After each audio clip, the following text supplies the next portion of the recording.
Hi, Andrew Kramer here. Alright, in this tutorial, we are going to create a 3D tracking look with just 2D tracking. You've probably seen this effect where text is maybe floating outside of a skyscraper as the camera is moving by.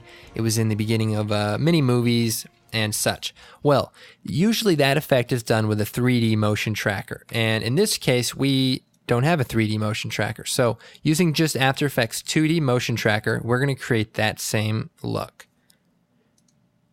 Now let's get started. We're going to take this wall footage and drag it out to the composition area and create the new comp. So first things first, let's track the points. Now new to After Effects 7 is this workspace, and we're going to change it to motion tracking, which brings this right up.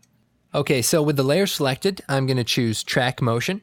Now instead of just tracking one point, we're going to change this to perspective corner pin, which is going to give us 4 unique points to track. Now the next thing we're going to do is drag these track points into the corner of this address plate. And if we just drag the inner box, we can move the tracker around.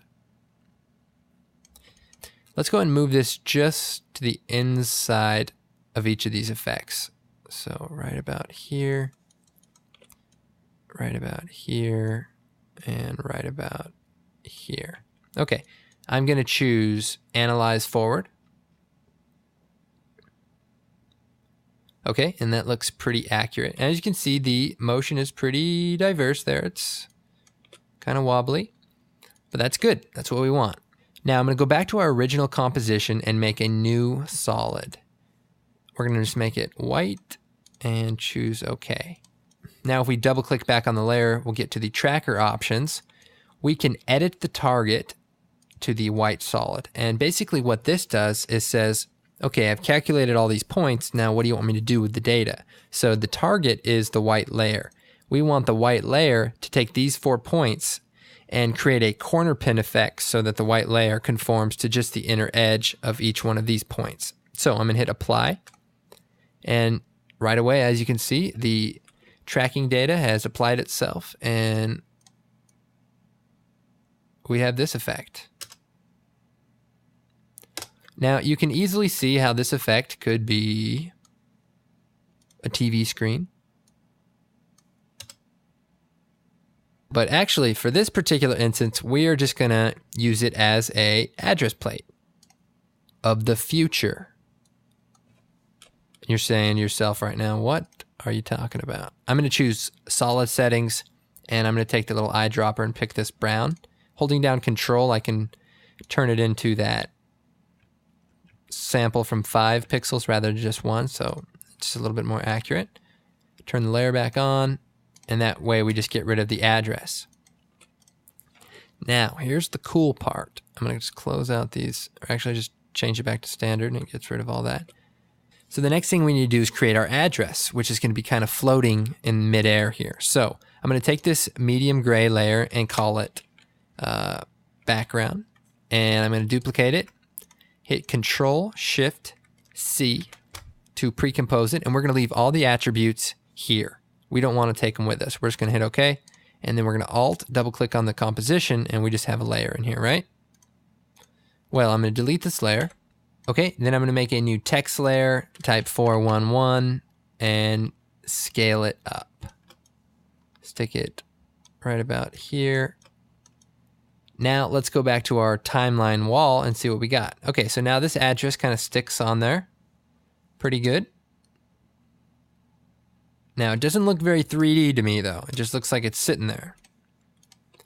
Well, let's get the position a little bit more accurate, maybe right about there. Okay, now here's the tricky part. But the tricky part about the tricky part is that it's actually not that tricky. Sorry to say. What we're going to do is we're going to hit the U key on the keyboard, and that brings up all the keyframe parameters for this layer. Well, instead of adjusting any of these keyframes, we're going to hit the letter A, which brings up the anchor point. I'm going to set a keyframe for the anchor point by turning on the stopwatch, going to the very end of the animation, and setting another keyframe. Okay, now this end keyframe, we want to stay exactly as it is, but we're going to move forward to about here, and we're going to offset the layer about right here. Now what's going to happen is the layer is going to go back to its original position, but it still has all this corner pin action applied to it so that it's still conforming to the perspective of the address plate, but by moving it out into space, we're kind of creating a 3D parallax so that when we move past, it looks as if we're getting more in front of the layer.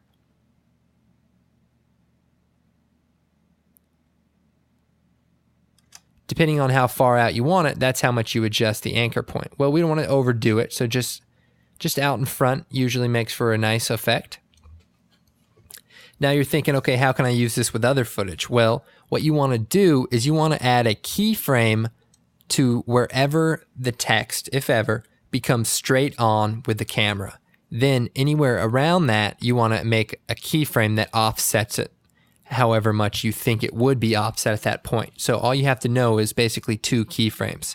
Now, the one limitation to this effect is that it only works either if your shot is mostly horizontal or if your shot is mostly vertical. Because what happens if the camera moves more than just one location, you won't be able to get that same 3D feel that we're going to get when we add some more layers and effects here. So let's just go ahead and work with just a horizontal pan, and let's take this to the next level. So I'm going to take this background layer, hit Control D and duplicate it. With the background layer selected, I'm going to choose Effects, Generate, Grid, and I'm going to move the grid before the corner pin. And I'm going to make it a little thicker and probably make the width a little bigger also. Maybe right there. Or better yet, let's just use 2 points. And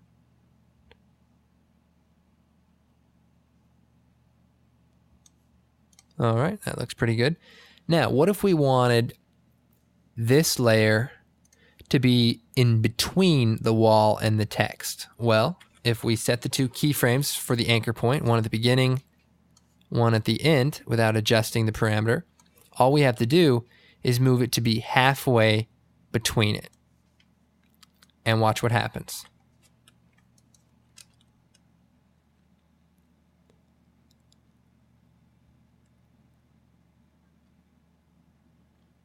Now another cool thing we could do is take this layer, drop the opacity, say 50%, and then take this 411 layer and add maybe a glow to it. So stylize glow, and we'll change alpha and make it composite itself on top. And let's just add a nice glow with maybe a bluish outer glow to it.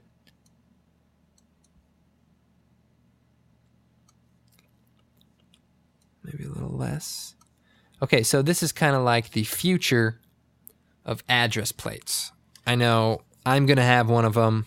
You know, they're going to be huge. I mean, they really are. Clearly, you can see the potential of this effect and obviously the simplicity of it. Now, depending on your shot, you're going to have to adjust the anchor point. You know, I mean, all your shots aren't just going to be of a address plate that the pan comes around. You know, the camera may go beyond here over to the other side. Well, at that point, you just need to make sure that the center right here lines up properly and that anything beyond it moves at a parallax similar to what you think it would be. So, you know, you estimate it and it will do the rest. Well, I hope you found this tutorial fun and useful, and I will see you next time. I am Andrew Kramer, and thank you again.